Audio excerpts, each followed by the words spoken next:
Programme میں آج بھی ہمارا فوکس رہے گا کہ یہ جو ملک کے اندر بہت زیادہ پولرائزیشن ہوئی ہے یہ پاکستان کے بھلے میں ہے یا پاکستان کے خسارے میں ہے. ہمارے خسارے کا سودا نظر آتا ہے اس کے اندر، کیونکہ پورا ملک دو حصوں میں بٹ گیا. ایک دوسرے کو غدار پکار رہا ہے، ایک دوسرے کو کچھ اور کہہ رہا ہے، اور یہی القابات، یہی تقسیم جو ہے ایک سے دوسرے ادارے میں بھی منتقل ہو رہی ہے. جیسے جیسے ہم پروگرام میں آگے بڑھیں گے میں آپ کو بتاؤں گا. کچھ پروگرام میں آپ کو میں ویڈیو کلپس بھی دکھاؤں گا. وہ پرائم منسٹر نے جلسے کے اندر کہا تھا کہ امریکہ کی اور انڈیا کی فارن پالیسی کا تذکرہ کرتے ہوئے کہا تھا کہ انڈیا والوں کی پالیسی اچھی ہے، ہماری پالیسی بری ہے، کیونکہ ہم ڈالروں کے بدلے میں پتہ نہیں کیا کچھ کر رہے ہوتے ہیں. انڈیا والے تیل بھی خرید رہے ہیں، سب کچھ کر رہے ہیں، اور وہ اپنی پالیسی بہتر طریقے سے انڈیپینڈنٹلی رن کر رہے ہیں. اس کے اوپر بنانا ریپبلک لکھ کے پاکستان کے نام کے ساتھ انڈین میڈیا نے تمام نے چلایا کہ انڈیا کی پالیسی تو انڈیپینڈنٹ ہے، پاکستان ایک بنانا ریپبلک ہے. اب ہم بنانا ریپبلک بن رہے ہیں یا ہم بننے کی کوشش کر رہے ہیں، یا ماضی کی بعض ہماری پالیسیز جو تھیں وہ کچھ ایسی رہیں. سیٹو اور سینٹو کے رکن بنے، ہم امریکہ کے فرنٹ لائن الائی بنے جہاد افغانستان کے دنوں میں بھی، اور 9/11 کے بعد کے واقعات کے اندر بھی.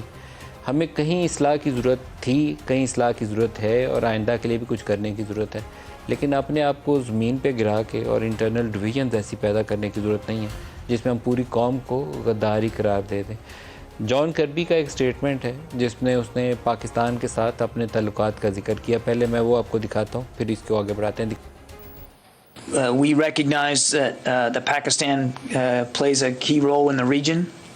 We recognize that Pakistan and the Pakistani people are themselves victims of terrorist attacks inside their own country.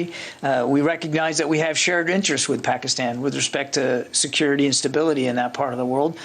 And we do have a healthy military-to-military relationship with Pakistani armed forces, and we have every expectation that that will be able to continue to be the case. I don't foresee any U.S. military role here, and I'm certainly not going to, again, wade into internal domestic politics in Pakistan.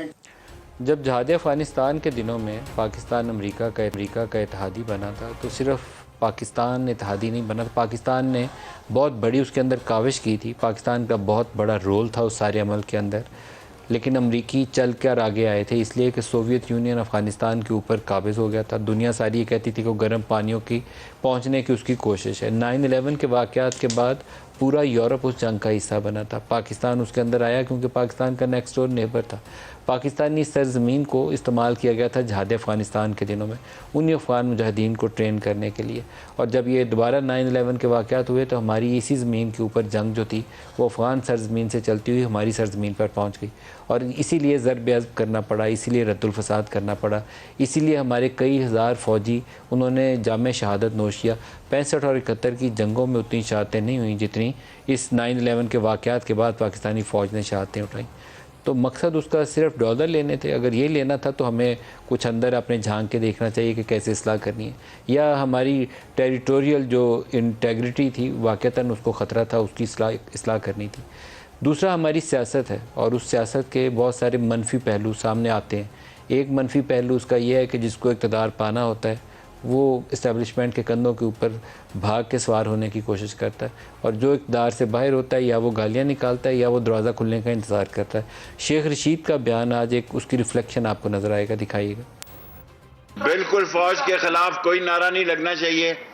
دیکھیں اگر گالیاں دینے والے فوج کے ساتھ صلح کر سکتے ہیں تو ہمیں بھی ان کے ساتھ غلط فہمیاں دور کرنی ہیں. جنہوں نے لندن سے فوج کو گالیاں دی، گجرانوالہ سے گالیاں دی، وہ اپنے مطلب کے لیے جوتے پالش کر سکتے ہیں اور چیری بلاسم شہباز شریف بن سکتا ہے.